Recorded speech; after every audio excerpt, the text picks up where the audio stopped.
المهام الوظيفية للمسوق هو دوت شخص بالمثل البلدي زي المخبر. هو المخبر بتاع الفريق، هو اللي بيروح يصطاد المعلومة ويجيب المعلومة، لأن من أبرز وأهم المهام بتاعته إن هو يدرس السوق، يبتدي يعمل أبحاث ويعمل تحاليل للسوق، يجيب المعلومة من العميل، يجيب المعلومة عن المنافس، يجيب المعلومة عن أخبار السوق ماشي إزاي.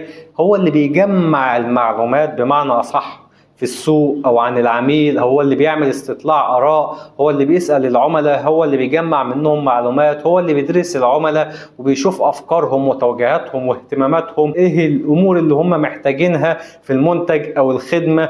هو اللي بيشوف المنافسين ويحلل المنافسين ويشوف المنافسين دولت ماشيين ازاي وبيفكروا في ايه وبيعملوا ايه. هو اللي بيشوف اخبار السوق عامل ازاي، هو اللي بينزل يشوف ايه الاسواق الجديدة.